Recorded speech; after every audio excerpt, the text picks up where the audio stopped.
আসসালামু আলাইকুম। Cooking channel বিডির সকল ভিউয়ার্স অ্যান্ড সাবস্ক্রাইবার্সদের ওয়েলকাম জানাচ্ছি। আজকে আমি খুবই মজার একটা রেসিপি করে দেখাবো। আমার আজকের রেসিপি চিংড়ি পোলাও। তাহলে চলুন দেখি চিংড়ি পোলাও রান্না করতে আমার কি কি লাগছে।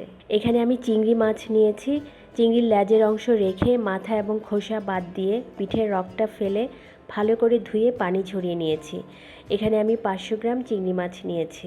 চিংড়িগুলো মাখানোর জন্য লাগবে আমার ফিশ সস। দিয়ে দিচ্ছি 1 চা চামচ ফিশ সস আর দিচ্ছি 1 টেবিল চামচ টমেটো সস। আপনাদের হাতের কাছে যদি ফিশ সস না থাকে তাহলে শুধু লেবুর রস দিলেও হবে। খুব ভালো করে সব কিছু মাখিয়ে নিতে হবে। আমি এখানে একটা চামচ দিয়ে মাখিয়ে নিচ্ছি। মাখানো হয়ে গেছে। এইভাবে আমি 15 থেকে 20 মিনিট চিংড়িগুলো রেখে দিব। তাহলে ফিরে আসছি 20 মিনিট পর। 20 মিনিট হয়ে গেছে।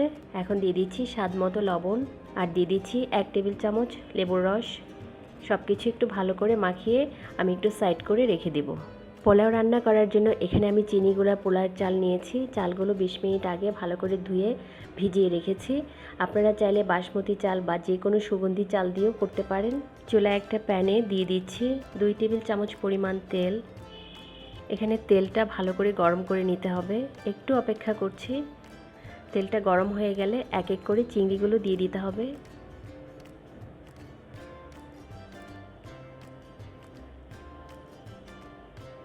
সবগুলো চিংড়ি দেওয়া হয়ে গেছে। একটু অপেক্ষা করছি, একটা সাইড হয়ে গেলে উল্টিয়ে দিব। এখানে আমি চিংড়িগুলো 5 থেকে 6 মিনিটের মতো ভেজে নিব। চিংড়িগুলো সুন্দর একটা কালার চলে এসছে। খেয়াল রাখবেন আবার ভাজতে ভাজতে যেন চিংড়িগুলো খুব বেশি শক্ত হয়ে না যায়। চিংড়িগুলো ভাজা হয়ে গেছে। এখন আমি একটা বাটিতে তুলে নিচ্ছি।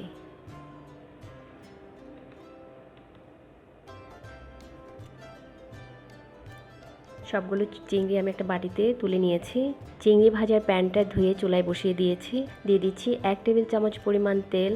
এখানে আমি 15-16টা আলু খুব ভালো করে সেদ্ধ করে নিয়েছি। এখন আমি এই আলুগুলো একটু ভেজে নেব। নেড়ে দিচ্ছি। আলুগুলো ভাজা হয়ে গেছে। এখন আমি আলুগুলো নামিয়ে রাখছি। পোলাও রান্না করার জন্য চুলায় একটা প্যান বসিয়ে দিয়েছি। প্যানটা গরম হয়ে গেছে। এখন দিয়ে দিচ্ছি আধা কাপ সয়াবিন তেল। দিয়ে দিচ্ছি 2টা তেজপাতা ছিঁড়ে দিয়েছি, 3 টুকরা দারচিনি, 4-5টা এলাচ আর দিচ্ছি 3-4টা লং। এখন আমি সব কিছু একটু ভেজে নেব। মশলা থেকে সুন্দর একটা ফ্লেভার বের হয়েছে। মশলাটা ভাজা হয়ে গেছে। এখন দিয়ে দিচ্ছি 1/4 কাপ পেঁয়াজ কুচি। পেঁয়াজ কুচিটা দিয়ে একটু ভালো করে ভেজে নিতে হবে। এখানে পেঁয়াজগুলো আমি লাল করব না, পেঁয়াজের কালারটা শুধু একটু চেঞ্জ হবে। পেঁয়াজটা ভাজা হয়ে গেছে। এখন দিয়ে দিচ্ছি 1 চা চামচ আদা বাটা, 1 চা চামচ রসুন বাটা, 1 চা চামচ জিরা বাটা। একটু নেড়ে দিচ্ছি। পোলাওটা রান্না করার জন্য আমি নারকেলের দুধ নিয়েছি। একটা নারকেল কুড়িয়ে গরম পানিতে ভিজিয়ে খুব ভালো করে কচলিয়ে আমি দুধটা ছেঁকে নিয়েছি। অল্প একটু দুধ দিয়ে দিচ্ছি মশলাটা কষানোর জন্য। এখানে মশলাটা খুব ভালো করে কষিয়ে নিতে হবে। মশলাটা কষানো হয়ে গেছে। এখন দিয়ে দিচ্ছি নারকেলের দুধ।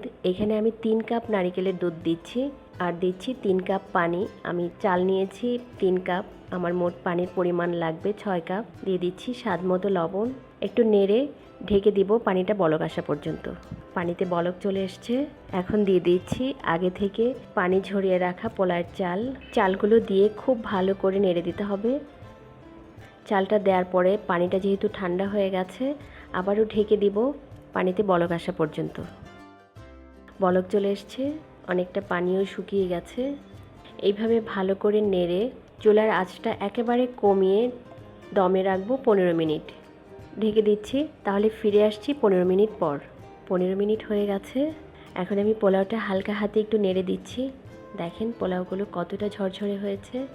এখন আমি হাঁড়ি থেকে অর্ধেকটা পোলাও একটা বাটিতে তুলে নিচ্ছি। এখানে অর্ধেকটা পোলাও তুলে রাখবো আর অর্ধেকটা পোলাও হাঁড়িতে থাকবে। হাঁড়ির পোলাওটা একটু সমান করে দিচ্ছি। এখন দিয়ে দিচ্ছি আগে থেকে ভেজে রাখা চিংড়িগুলো। চিংড়িগুলো এইভাবে পোলাওয়ের উপরে ছড়িয়ে দিতে হবে।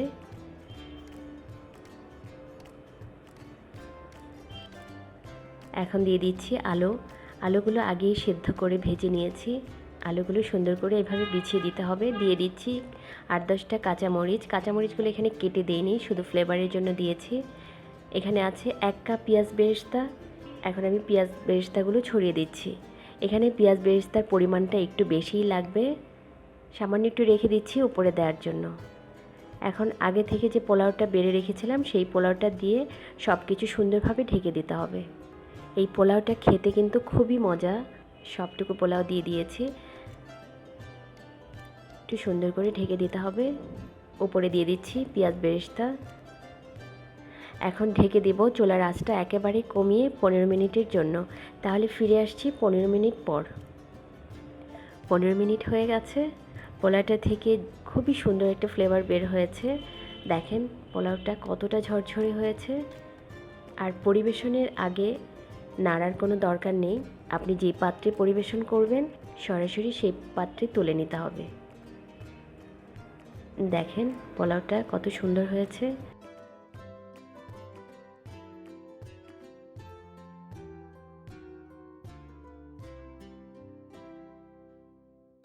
তৈরি হয়ে গেল চিংড়ি পোলাও। এই পোলাও শুধু সালাদ দিয়েও পরিবেশন করা যায়। এছাড়া রুই বা কাতলা মাছের কালিয়া, ইলিশ মাছের দো পেঁয়াজা, যে কোনো ভুনা মাংস দিয়ে খেতে ভালো লাগবে।